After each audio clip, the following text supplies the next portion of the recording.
السلام علیکم ورحمۃ اللہ و تعالی وبرکاتہ۔ حضرات محترم، آج انشاءاللہ تعالی آپ کو عید الفطر کی نماز پڑھنے کا طریقہ بتانے والا ہوں۔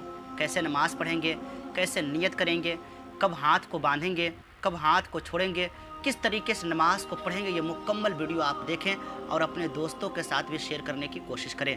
یاد رکھیں، جو لوگ میرے چینل پر نئے آئے ہیں میں ان سے گزارش کر رہا ہوں کہ آپ میرے چینل کو سبسکرائب کریں اور بیل آئیکن کو بھی دبا دیں، تاکہ میں جب بھی نئے ویڈیو کے ساتھ آپ کے سامنے حاضر ہوں تو براہ راست آپ تک وہ ویڈیو پہنچ سکے۔ میں عرض کر رہا تھا کہ عید الفطر کی نماز کیسے پڑھیں، اس کی نیت کیسے کریں۔ تو سب سے پہلی بات یہ ہے کہ نیت آپ حضرات سن لیں، اور اس طریقے سے میں اردو میں نیت کرنے والا ہوں عام طور پر کہ انشاءاللہ تعالیٰ اگر 2-3 مرتبہ آپ ریہرسل کریں گے تو آپ کو بھی یہ نیت یاد ہو جائے گی۔ اس لیے کہ لوگ جاتے ہیں اور عید کی نماز کے دن لوگ امام صاحب کو پریشان کرتے ہیں کہ نیت بتائیں نیت بتائیں، اور امام صاحب بتاتے ہیں حالانکہ کسی کو نیت یاد نہیں ہو پاتی ہے۔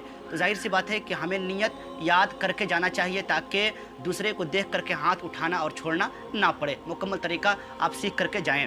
تو سب سے پہلی بات نیت ایسے کریں گے اردو میں کہ نیت کی میں نے 2 رکعت نماز عید الفطر واجب کی 6 زائد تکبیروں کے ساتھ، واسطے اللہ تعالیٰ کے، پیچھے اس امام کے، منہ میرا کعبہ شریف کی طرف، اللہ اکبر۔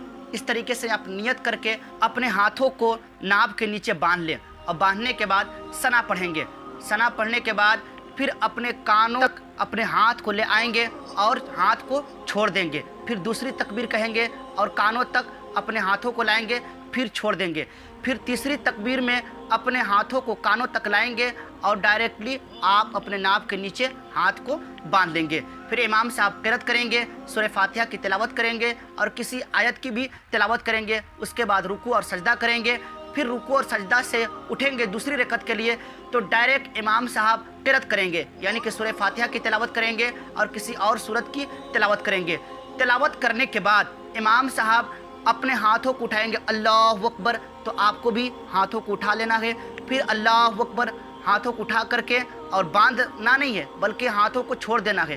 پہلی تکبیر میں ایسے کریں گے، اللہ اکبر، ہاتھ کو چھوڑ دیے، پھر دوسری تکبیر میں اللہ اکبر، ہاتھ کو چھوڑ دیے، پھر تیسری تکبیر میں اللہ اکبر، ہاتھ کو چھوڑ دیے، اور چوتھی تکبیر جب امام صاحب کہیں گے تو بغیر ہاتھ اٹھائے آپ کو ڈائریکٹ رکوع میں چلے جانا ہے۔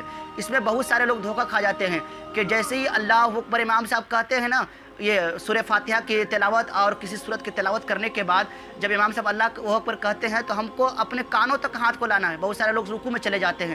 تو یہ خاص خیال رکھنا ہے ہمیں کہ کس طریقے سے نماز پڑھی جائے، کس طریقے سے نیت کی جائے، اور کس طریقے سے ہمیں اپنے ہاتھوں کو اٹھانا ہے اور ہاتھوں کو کب چھوڑنا ہے۔ یہ مکمل آپ ویڈیو، میں امید کرتا ہوں کہ یہ آپ نماز پڑھنے کا مکمل یا آسان طریقہ شارٹ کٹ میں آپ سیکھ گئے ہوں گے۔ جزاک اللہ خیر۔